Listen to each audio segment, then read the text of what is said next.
अस्सलाम वालेकुम everyone, welcome to call back coding. So आज की वीडियो होने वाली है बहुत ही ज़्यादा इंटरेस्टिंग, क्योंकि आज की वीडियो में हम स्टार्ट करने वाले हैं एक न्यू स्केड्यूलिंग एल्गोरिथम जो कि है प्रायोरिटी स्केड्यूलिंग। ये टॉपिक बहुत इंपॉर्टेंट है, ऑपरेटिंग सिस्टम का एक बहुत इंपॉर्टेंट टॉपिक है ये, और पेपर्स में भी ये आता है। तो वीडियो को स्टार्ट करने से पहले मैं आप लोगों को बता दूं कि हमने जो है वो आई थिंक 4 और एल्गोरिथम्स कवर कर लिए हैं इससे पहले। हमने फर्स्ट कम फर्स्ट सर्व देख लिया है, then shortest job first, shortest remaining time first and round robin. ये 4 एल्गोरिथम्स हम ऑलरेडी कवर कर चुके हैं। अगर आपने वो वीडियोस नहीं देखी हैं तो आप पहले वो वीडियोस लास्ट में देखें ताकि आपके कॉन्सेप्ट्स अच्छे से क्लियर हो सकें, और फिर हम इस वीडियो को स्टार्ट करेंगे। अच्छा, वीडियो का जो कंटेंट है वो सेम ही होगा। हम इंट्रोडक्शन देखेंगे, एग्जाम्पल से समझेंगे और फिर प्रैक्टिस क्वेश्चंस पे आएंगे। तो चलिए शुरू करते हैं। अच्छा, तो प्रायोरिटी स्केड्यूलिंग क्या होती है? प्रायोरिटी स्केड्यूलिंग में ना हमारे पास ये प्रीएम्प्टिव भी हो सकती है और नॉन प्रीएम्प्टिव भी हो सकती है। प्रीएम्प्टिव नॉन प्रीएम्प्टिव क्या होता है, ये इन चीज़ों की क्लैरिटी अब आपको अच्छे से है, हम ऑलरेडी बहुत बार इसको डिस्कस कर चुके हैं। तो ये प्रीएम्प्टिव भी होगा और नॉन प्रीएम्प्टिव भी होगा। इसके अलावा ये वर्क कैसे करता है, तो इसमें बेसिकली होता क्या है कि हम हर प्रोसेस को ना एक प्रायोरिटी वैल्यू असाइन कर देते हैं, जिससे हमें ये पता चल जाता है कि यार कौन सा प्रोसेस जो है वो उसकी प्रायोरिटी हाई है, जिसका पहले एग्जीक्यूट होना ज़रूरी है। फिर हम उस प्रोसेस को पहले एग्जीक्यूट कर देते हैं, और फिर जो जिसकी प्रायोरिटी कम होती है वो बाद में एग्जीक्यूट हो जाता है। प्रायोरिटी क्यू पे ये वर्क करता है। प्रोस एंड कॉन्स की बात करें तो हमने पहले भी जैसे कि डिस्कस किया था कि हम जैसे ही एल्गोरिथम्स का टॉपिक कवर कर लेंगे तो उसके बाद एक वीडियो आएगी जिसमें हम एडवांटेजेस एंड डिसएडवांटेजेस पे बात करेंगे तमाम एल्गोरिथम्स की। तो अब जल्दी से एग्जाम्पल पे मूव करते हैं। हमारी फर्स्ट एग्जाम्पल जो है वो नॉन प्रीएम्प्टिव के लिए है। नॉन प्रीएम्प्टिव का मतलब ये होता है कि एक बार प्रोसेस चल गया तो उसको हम बीच में रोक नहीं सकते, फोर्सफुली हम उसको रोक नहीं सकते, मेमोरी से निकाल नहीं सकते, सीपीयू उससे हम नहीं ले सकते जब तक वो कंप्लीट ना हो जाए। अच्छा, इसमें एक न्यू कॉलम आप लोगों को नज़र आ रहा होगा। बाकी का सब कुछ तो सेम है जो कि हम ऑलरेडी पीछे पढ़ते हुए आए हैं। न्यू कॉलम ऐड हुआ है प्रायोरिटी का, तो ये प्रायोरिटी वैल्यूज़ हैं। जितना लोअर नंबर होगा उतनी ही ज़्यादा प्रायोरिटी कंसिडर होगी। अगर मैं इन चारों प्रोसेस में बात करूँ कि सबसे ज़्यादा प्रायोरिटी किसकी है, तो सबसे ज़्यादा प्रायोरिटी P2 की है, and then P1 and then P4 and then P3। तो इस तरीके से जो है वो हम प्रायोरिटीज़ देख सकते हैं।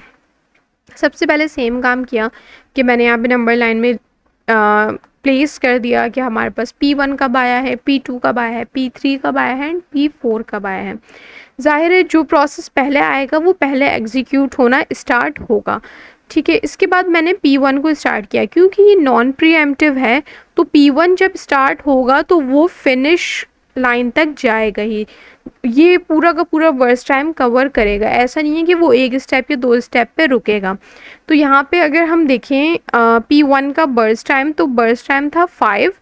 इसी वजह से हमने जो है वो इसको 5 स्टेप्स चलाया है, 1 2 3 4 एंड 5 पे आके P1 जो है वो कंप्लीट हो गया है, और यहाँ पे हमने जो है वो उसका कंप्लीशन टाइम लिख दिया है 5। टर्न अराउंड टाइम हमने सेम फॉर्मूले से कैलकुलेट किया है, completion time minus arrival time, तो ये मेरे पास आ गया है 5।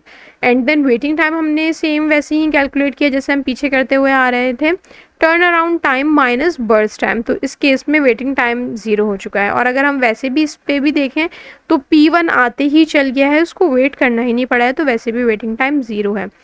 अच्छा, अगर आप लोगों ने प्रीवियस वीडियोस नहीं देखी हैं और आपके ये वाले कॉन्सेप्ट्स क्लियर नहीं हैं कि यार ये टर्न अराउंड टाइम क्या है, वेटिंग टाइम क्या है, बर्स्ट टाइम क्या है, तो प्रीवियस वीडियोस आप देखें, आपके कॉन्सेप्ट्स अच्छे से क्लियर होंगे। क्योंकि हमने स्टार्ट में जो हमारी 12th वीडियो थी जिसमें हमने फर्स्ट कम फर्स्ट सर्व को पढ़ना शुरू किया था, उसमें हमने ये सारी टर्म्स जो हैं, टर्मिनोलॉजीज़, वो डिस्कस कर ली थी अच्छे से। एनीवेज, अब क्या सिचुएशन हो गई है? अब सिचुएशन ये हो गई है कि हमारे पास बाकी के तीनों प्रोसेसेस आ चुके हैं। P1 फिनिश हो गया, अब मेरे पास ये तीनों प्रोसेसेस मौजूद हैं, और अब मुझे इन तीनों में से डिसाइड करनी है प्रायोरिटी। तो इन तीनों में से प्रायोरिटी जो है वो P2 की ज़्यादा है, P2 के बाद P4 और P4 के बाद P3। तो मैंने इसको प्रायोरिटी वाइज जो है वो सॉर्ट करके लिख लिया है। अब P2 चलेगा और इसका बर्स्ट टाइम है 3, तो मैंने यहाँ से P2 को स्टार्ट किया, जहाँ पे P1 ख़त्म हुआ था वहाँ से P2 स्टार्ट हो गया, 1 2 एंड 3 सेकंड्स के लिए चल गया और 8 पे आके ये कंप्लीट हो गया। सेम वही मेथड यूज़ करेंगे, कंप्लीशन टाइम लिखेंगे, टर्न अराउंड कैलकुलेट किया and then waiting time calculate किया। अब बारी आएगी P4 के चलने की और इसका बर्स्ट टाइम है 6, तो हमने यहाँ से P4 को स्टार्ट किया, 1 2 3 4 5 6 सेकेंड्स P4 चला और 14 पे आके ये कंप्लीट हो गया। इसका भी हमने ये दोनों कैलकुलेट कर लिया। देन P3 की टर्न आएगी, इसका बर्स्ट टाइम है 8, तो P3 जो है वो 1 2 3 4 5 6 7 8, तो 22 पे आके ये कंप्लीट हो गया और इसको भी हमने कैलकुलेट कर लिया। इसके बाद हमने इसका गैंट चार्ट ड्रॉ कर लिया। In case if you don't know कि गैंट चार्ट क्या है, तो मैंने अपनी लास्ट वीडियो में डिस्कस किया था, आप लोग वो देखें, उसको समझें। देन हमने जो है वो ज़ाहिर है एवरेज फाइंड कर लिया, वेटिंग टाइम का, टर्न अराउंड टाइम का। तो ये एक सिंपल सी प्रॉब्लम थी, जो प्रोसेस चलता गया वो पूरा एग्जीक्यूट होता गया। अब हम अपनी सेकेंड प्रॉब्लम को देखते हैं और ये है प्रीएम्प्टिव अप्रोच। ये कहती है कि यार एक प्रोसेस को हम चलते हुए फोर्सफुली रोक सकते हैं। लेट से मेरा P1 प्रोसेस चल रहा है, तो मैं इसको कहीं पे भी किसी भी स्टेज पे आके रोक सकती हूँ इसके कंप्लीट होने से पहले। तो सेम वही स्टेप है कि पहले नंबर लाइन पे हमने लिखा कि यार हमारे पास कौन कौन से प्रोसेस कब कब आ रहा है। P1 सबसे पहले हमारे पास था, तो मैंने उसको अब सिर्फ एक स्टेप चलाया और मैंने उसको रोक दिया। रोकने का रीज़न ये था कि मेरे पास अब एक और प्रोसेस आ चुका है, दैट इज़ P2।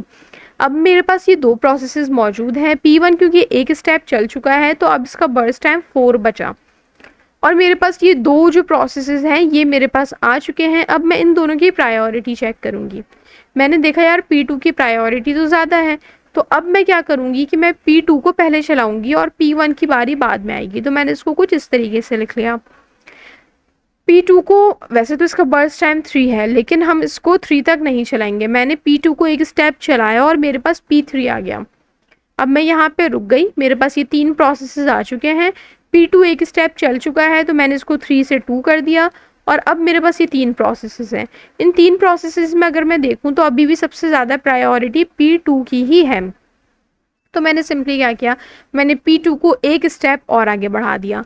अब मेरे पास P4 आ चुका है, तो अब मुझे दोबारा रुक के देखना पड़ेगा कि यार P4 की क्या प्रायोरिटी है।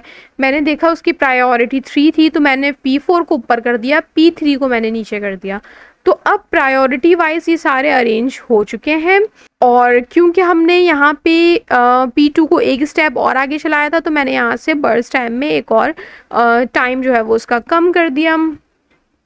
अब मुझे पता है कि यार अब P2 को पहले चला लूँगी, देन P1 चलेगा, P4 चलेगा एंड देन P3 चलेगा।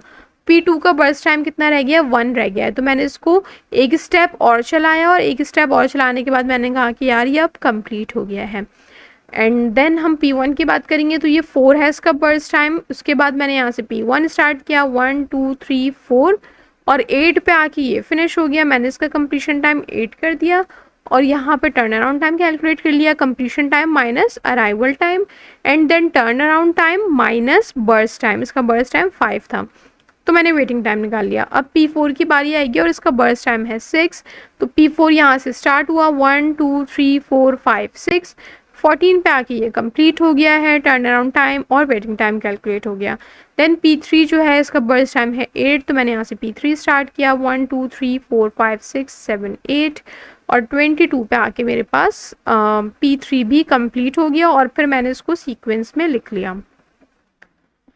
ये इसका हमारे पास गैंट चार्ट आ गया कि किस तरीके से प्रोसेसेस चले हैं। पहले P1 चला, फिर P2 चला, फिर P1 दोबारा चला, देन P4 चला, देन P3 चला। उसके बाद हमने यहाँ पे एवरेज कैलकुलेट कर लिया है वेटिंग टाइम और टर्न अराउंड टाइम का। अब ये एक प्रैक्टिस क्वेश्चन है जो आप लोगों ने सॉल्व करना है इसको खुद से, और सॉल्व करके आंसर्स जो है मुझे आप लोग कमेंट सेक्शन में बताएंगे कि आप लोगों के क्या आंसर्स आ रहे हैं कंप्लीशन टाइम के, टर्न अराउंड टाइम के, वेटिंग टाइम के। अच्छा, ये नॉन प्रीएम्प्टिव का है, तो ये भी आप लोगों ने माइंड में रखना है। इसके बाद आप लोगों ने इसका एवरेज वगैरह फाइंड करना है। एक आंसर मैंने आप लोगों को यहाँ पे दे दिया है एवरेज का। उसका रीज़न ये है कि आप लोग जब अपनी वैल्यूज़ फाइंड करेंगे तो आप लोगों को अगर मैच करना हो, वेरीफाई करना हो कि आपका आंसर ठीक है या नहीं है, तो आप लोग एवरेज फाइंड करके इन वैल्यूज़ से मैच करके वेरीफाई कर सकते हैं। देन हमारे पास प्रैक्टिस टास्क एक और आएगा इस वीडियो में और वो होगा फॉर प्रीएम्प्टिव। तो ये भी आप लोगों ने खुद से सॉल्व करना है। इसकी जो वैल्यूज़ आएंगी वो भी आप लोगों ने मुझे कमेंट सेक्शन में बतानी है। देन इसका आंसर भी आप लोग यहाँ से वेरीफाई कर सकते हैं। Okay guys, so that was it for the video. If you guys have any query, ask me in the comment section, and don't forget to like, share and subscribe to my channel Callback Coding. So see you in the next video. Thank you.